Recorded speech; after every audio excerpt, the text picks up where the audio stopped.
Hello everyone. For those of you who have been around here for as long as I have, this area and setup will look really familiar to you. But first, I did want to introduce the newest member of our family. He's not my dog, he's technically my parents' dog, but this is little Leo. For those of you who've been around for a few years, you'll remember Charlie, who was a really important member of our family for so many years, about 13 years, and we lost him about a couple years ago. I can't watch the video I made about him because I'll just start hysterically sobbing, but it's been a couple years since he passed, so my parents finally got another dog. So this is Leo, and he is about 5 months old. If you follow me on Instagram, I post about him absolutely non-stop. I can't remember if I've already said, but his name is Leo, and much like Charlie, he's also a schnauzer. But I'm gonna put him down at my feet so he can just relax, but I did just want you all to say hello to him.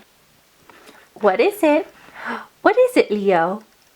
But if you all saw my last video, I moved out of my apartment and moved out of Wisconsin. So right now, even though I've already started my new job virtually, I'm staying with family before I move into my new apartment, which will just be in a few days. But I thought it would be really fun to go down memory lane and to go through my bookshelf, because these are all of the books from my first few years of being on Booktube. For those of you who have been around since Booktube, since the beginning, the name The Readables will sound familiar to you. Priscilla, she was the queen of Booktube, and the only reason I say was in past tense is because she no longer makes book videos. She now makes really fun artwork videos, which I will link down below on her new channel. But I've been around for almost as long as her. I think I started maybe a year after, so I thought it would be fun to look at some of the OG books that were really popular during the beginnings of Booktube. So I'm gonna start going through it, and I'm just gonna grab whatever catches my eye. This series, A Great and Terrible Beauty, was probably maybe my favorite fantasy series, aside from, of course, things like Harry Potter when I was younger. And if I just say the word tree, I know that'll make you guys think of this book and the trauma that that caused all of us, but I just remember being so swept away by these books. And now I'm kind of wondering, I should look and see if Libba Bray has written anything newer recently. I'll look it up, but let me know if you guys have read anything new by her, because I'm curious, has she maybe written any adult books? I'd be really curious, because I was just obsessed with these. In kind of that same vein, but much darker, I remember being really obsessed with Holly Black, especially Tide and Valiant. If you're into really dark fairy books, these are for you. And I remember reading them when I was a teenager and almost feeling a little bit like naughty that I was reading them, which is ridiculous looking back on it, but I highly recommend those if you want a darker fantasy novel. This is a little bit embarrassing, but I'm not ashamed. Did anyone read these? But these were these series, what were they called? An Avon True Romance. This is Emily and the Scot by Catherine Smith, and I remember being obsessed with these. They're like starter romance novels for teenagers, and I remember them being ridiculous, but being really, really obsessed. Of course, we have The Hunger Games. Not going to talk about that because you all know what that is. Of course, Sister to the Traveling Pants. I never, I think, read the, was it 5th or 4th, whatever the final one was. I don't think I ever read it, and I'm still waiting for a new movie. One of my first and favorite mangas of all time was definitely Fruits Basket. The anime and manga community on YouTube is now so much larger than it was back when I started, and to the point where I don't even know where to begin. I'm sure if you're into mangas, you've already heard of Fruits Basket, so I'm not telling you anything new, but maybe if you're not as familiar with mangas, I think that this is such a fun, cute, adorable, lighthearted romance series. I highly recommend. You know what I'm just realizing that I don't see here for some reason, and it's really upsetting me? I don't see Anna and the French Kiss anywhere. Maybe I'll go back and when I'm editing this, I'll see it clearly right in front of me, but I'm not seeing it. And that was, when I think of OG Booktube, I don't know about anybody else, please let me know which books you think of, but what comes to mind for me is 100% Anna and the French Kiss. And it's not here, so I'm guessing I probably donated it. I remember when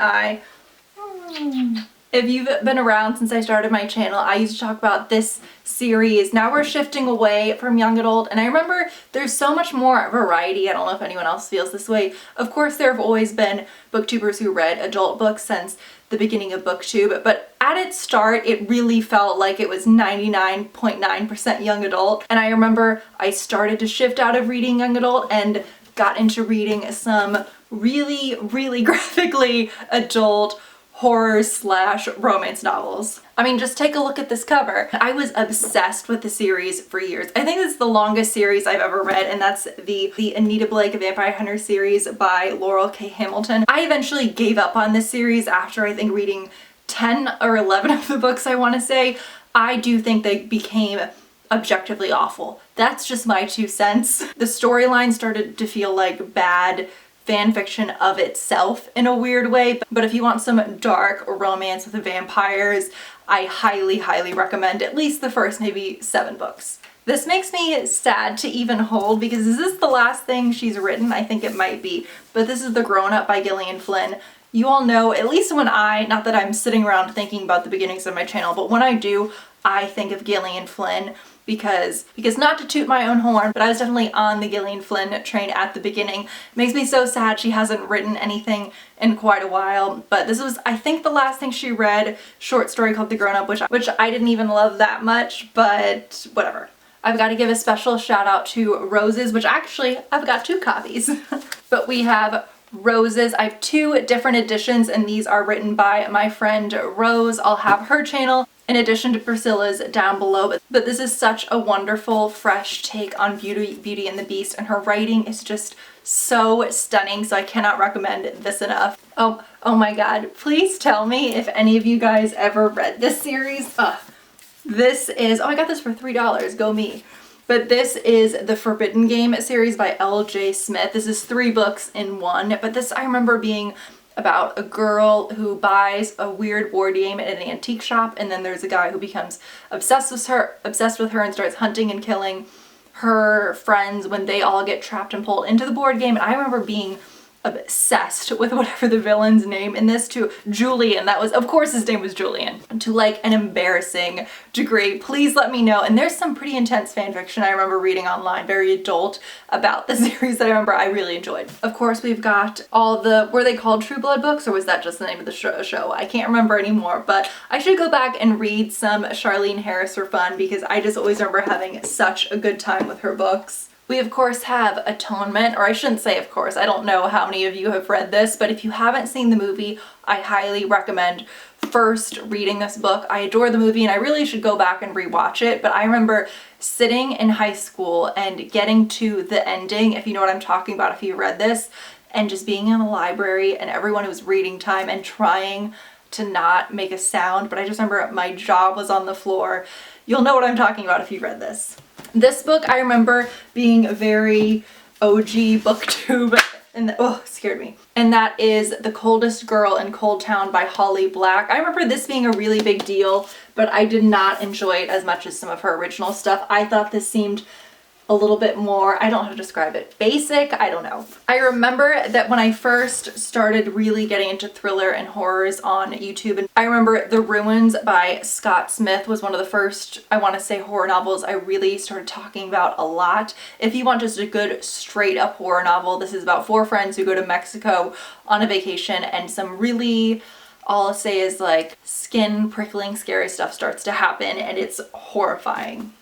This is a throwback. I don't remember people on YouTube talking about this, but I remember reading these and being really obsessed with her books right before I started YouTube. But tell me, did any of you when you were younger read a lot of Deb Coletti? This is Honey Baby Sweetheart about, was this about an abusive relationship? I don't really remember, but I remember this being really dark and kind of affecting me in a really intense way. I've heard some people say that young adult books 20 years ago were all trash, or maybe 15-20 yeyears ago. I shouldn't say trash, that's extreme. No one really says that, but I've heard some people say that young adult books are much better these days than they were 15-20 years ago, and I don't know if I necessarily agree with that. If you guys do or don't, please let me know. But I don't know, like this book I remember being really good. Maybe it's not, I haven't read it in so long, so I don't know. I think there have always been gems. Oh my god, I forgot this book existed. That is Leviathan by Scott Westerfeld. Did I ever read this? I remember being really intent on wanting to read this because it was a steampunk novel, and that was really, really cool at the time. I mean, it still is, but I have no memory of this book, no idea if I read this. Oh my god, this is a classic, and that is Unwind by Neal Shusterman. Oh my god. This is in a similar vein to, what's that series? I'm not gonna remember, and it's really gonna bother me. I'll put it on the screen here, but it is so upsetting and disturbing. If you want a young adult dystopian horror novel, some parts of this book just really got to me and genuinely scared me, and I can really remember them vividly, but I can't talk about it without spoiling the book. So if you haven't read these, I highly recommend.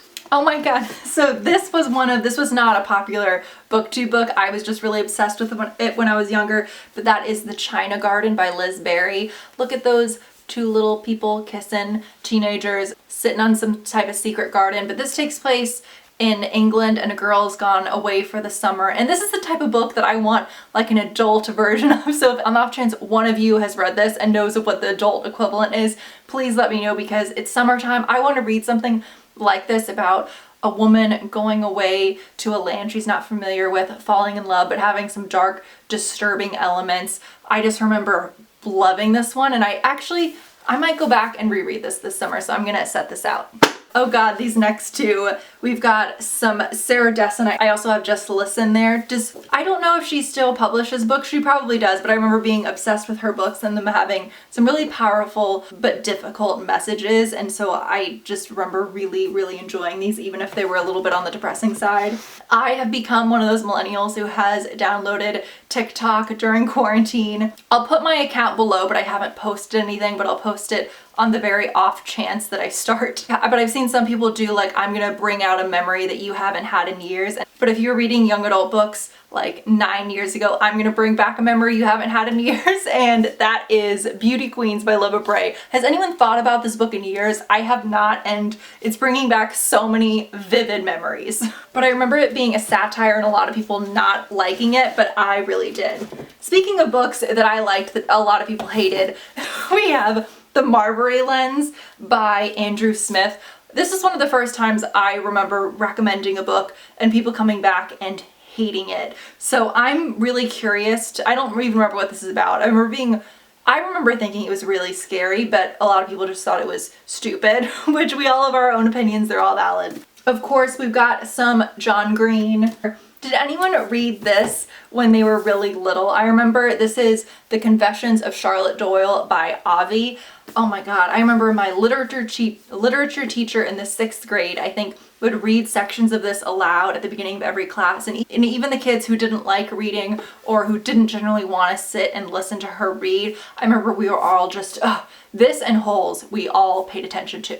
Oh my god, this is another one that, much like The China Garden, was not popular on Booktube, but I was obsessed with, and I'm going to pull it out again because I want to reread it, and that is, it has the worst cover of all time, don't look at the cover, but that is Companions of the Night by Vivian van Velde. This is about a teenager who like goes out in the middle of the night to pick up her little brother's teddy bear that he forgot at a laundromat, and then they're people and they're beating up a guy who's, this isn't a spoiler, is clearly a vampire, and it has some romance, and I just remember being obsessed and being like gutted by the ending and reading it so many times. So I think that's where we're gonna stop. I mean, there are other things like Twilight and Harry Potter, but you're all familiar with those, and I thought it would just be fun to maybe pull out memories of books that you guys maybe haven't thought of in a really long time. I'm so curious, when you think of the original OG days of Booktube, what books do you think of? What booktubers do you think of? But I hope you guys are having a wonderful week, and in the next video it will be in my new apartment, so see you then.